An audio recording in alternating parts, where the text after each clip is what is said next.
Hello, everyone. Thank you for joining me. This is just a really quick update. I'm going to give you a quick recap of the final game of the series where the Astros faced the Texas Rangers in Arlington. The Astros won that series 2-1, and they wind up with the silver boot. I believe this is the 8th year in a row that the Astros have won the series over the Rangers, so that's something to be proud of. Last year, the Astros did fall in the playoffs just barely in a 7-game series where neither team won any games at home, and that was pretty crazy. That doesn't count towards the season boot, however, so minus those games, the Astros came out on top last year and again this year in the regular season against the Rangers. But I just wanted to give you a really quick recap of that last game, and then we'll do a quick summary of what's coming tomorrow when the Astros face the Boston Red Sox. Before we begin, here's a little quick update about Justin Verlander. It was announced that he is going to be on a AAA rehab start on Saturday. So that would be 2 days from now. For me, right now, it's actually Friday. I'm in Japan. Maybe, depending on where you are, it's also Friday, maybe in the middle of the night in the U.S., because it's almost 3 o'clock in the afternoon here. So it's very quite possibly in the middle of the night for you. But on Saturday, for you, if you're in the U.S., Verlander will be starting a AAA rehab start. We're looking forward to hearing some good news about that. Now, here's the quick summary of the game. I'm going to just read over this really fast. This is an AP report that gives a little bit of the information about the game. I watched the game and I called it live, but I'm going to read over this just to see their take on it. Yordan Alvarez hit a 117-mile-per-hour homer for the Astros. Excuse me. This was the hardest hit ball of the season for Alvarez. Yusei Kikuchi also had another great game. He struck out 8. That brings his total in just the first 2 games of the Astros to 19. He struck out 11 in the first game and 8 in the second game. And he went into the 6th inning. He didn't get to complete the 6th inning, but he had a really great outing, gave up 1 run. His second earned run came on a runner that was left on base, but overall he only gave up 2. He was only credited with 2. Astros did give up 2 more runs, but they held on to win 6-4. Now, that clinched the series, of course. I mentioned that earlier, for the Astros, the 8th consecutive season in a row.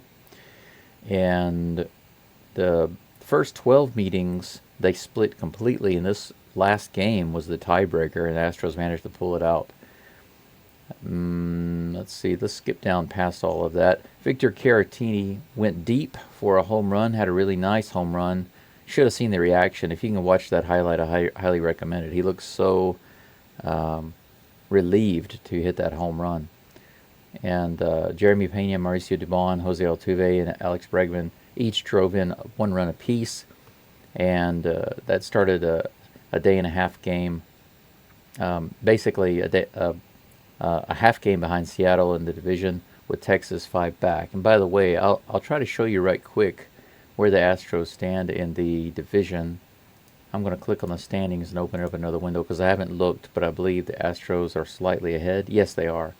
Astros are essentially tied for first place with the Mariners. Astros are 59 and 55. Mariners are 60 and 56. So while the Mariners have more losses, they have 1 more win than the Astros. The percentage point is just .001 different. Astros percentage is .518, Mariners are .517, so the Astros are ahead just by the skin of their teeth right now. Hopefully the Astros will continue winning and pull ahead of the Mariners and give some separation there. Kikuchi in the game held Texas scoreless through 5 straight innings before the solo home run shot, leading off the 6th inning after the base runner. That's when he was pulled out. He went 5 1/3 innings.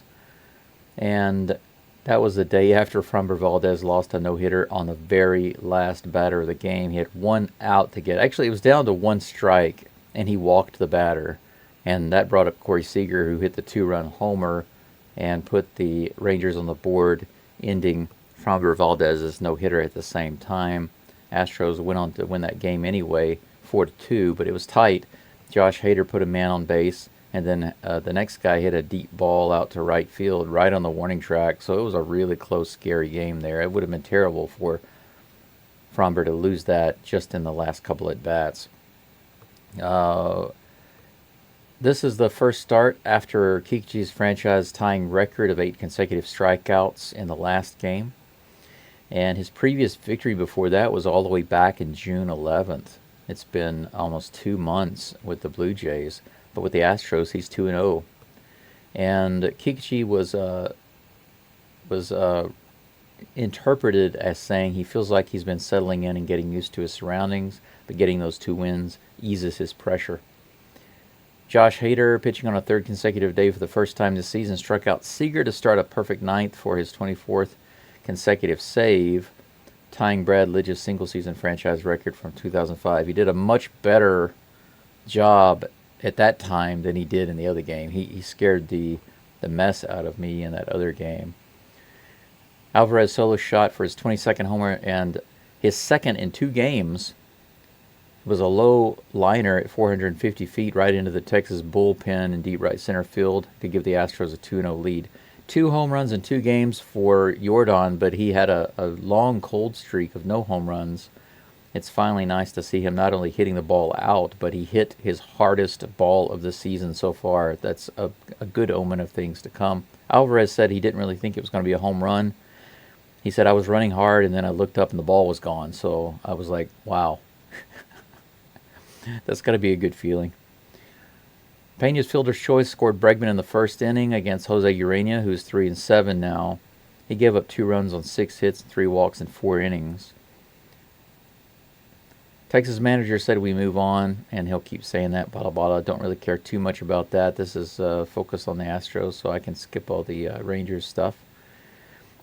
DeCinzo, who's been brought up from the AAA League, he was hitting way up in the 300s over the last 11 or 12 games. He's been doing really well. He was able to reach base a 3rd time, had a couple of hits, including a double and a single.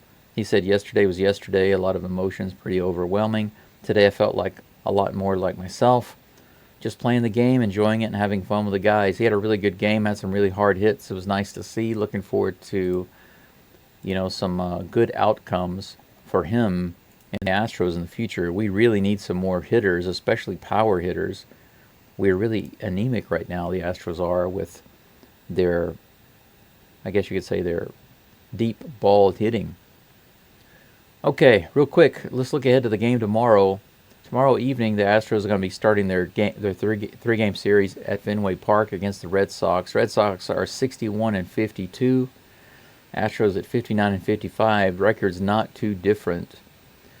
27-28 at home, and that's not too good. They're just slightly under 500 for playing at home. And right now, the pitcher duel is scheduled to be Ronel Blanco versus Tanner Houck. I guess that's how you say his name. I don't really know for sure. Blanco 9-6 with a 2.98 ERA. He's been a workhorse for the Astros this year. Houck is 8-8 with a 3.09 ERA.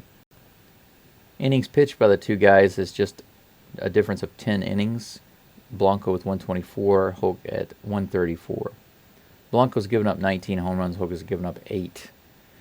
Strikeouts are almost the same, while Blanco has given up about 7 more walks.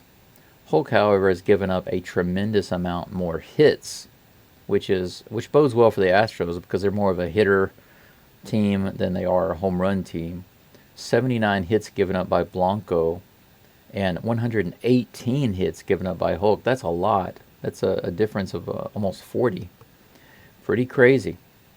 But anyway, guys, I hope to see you tomorrow. I just wanted to let you know that I really appreciate your support, likes, subscribes, all of that good stuff. I hope to see you tomorrow morning. For me, it's going to be in the morning. I'm in Japan, broadcasting these games live from Japan. I study Japanese at a local school. In my free time, I broadcast these games and I teach English online. I am fighting cancer, and my medicines are quite expensive. I don't make a whole lot of money in my free time, and I'm actually kind of behind on bills right now, so I'm doing what I can to find other ways to bring in income, and it seems like this is a viable way for me to build something long term. And I know that's difficult to do. It's difficult to build any type of business, whether it's a YouTube channel or whatever, because you have to put a lot of sustained, consistent time into it, and get to the point where it's, I guess you could say, basically. Let me move this up here. Yeah, it's kind of difficult to focus on building a business or a long-term YouTube channel or anything like that when you are already suffering from financial difficulty and health difficulty. And I live alone. I don't have a wife. I don't even have a girlfriend. That's actually the sad thing, is that last year I had issues with my family back in the U.S., and my girlfriend here in Japan, a Japanese lady, had issues with her. She didn't like the fact that I had health problems, and she broke up with me over it. And she just couldn't. She couldn't tolerate the idea or stand the idea of me dealing with cancer and trying to beat that. She didn't want to stick around and see the outcome, I guess. And so she left me. Our last date together was right around Christmas, and that didn't even go well. It wasn't going well, and finally we just stopped talking. And my family, they wanted to preach at me and tell me, all of the things that I wasn't doing right during a time when I was in the hospital. For those of you who've had health issues before with cancer or blood clots, because I had a blood clot in my leg, I was hospitalized for 2 months. It's not easy. And you really need the help from the people around you. You need your family to be close to you. You need your friends to be supportive. Luckily, I have great friends, and they've been nothing but helpful and supportive for me. But my family just basically decided it was an opportunity for them to jump on me. Some people who are abusive or narcissistic, controlling, that sort of thing, if they see an opportunity to jump on you when you're weak, when you're down, when you're having a difficulty, they'll do it. They'll seize that opportunity. And that's sadly my family in a nutshell. Primarily my dad, my siblings. I have two, a brother and a sister, and even my own daughter, which is sad. My daughter's an adult now, I guess you could say. I use the word adult loosely. She's about to be 24. Even she lit into me last year. So I can't talk to any of them. And so I'm really quite alone here in Japan. But even though it's difficult, it's much better for me to be here in Japan and living here and trying to enjoy my life than back in the U.S. I'm not interested in being there. But I still love Astros baseball. I still love LSU football. And I hope that I can continue calling these games. It's something that I enjoy. I like to watch the games anyway. And why not call them if I have the ability to do so? And I hope that you guys can enjoy it. Give me some support. Doesn't matter how you show it. If you just leave a like, comment, a subscribe, a donation, you can do that through my PayPal link. Any of those are fine. All of those are awesome. But just do what you got to do. And I hope to see you tomorrow when the Astros take on the Red Sox in Game 1. Until then, I'll just say, go Stros.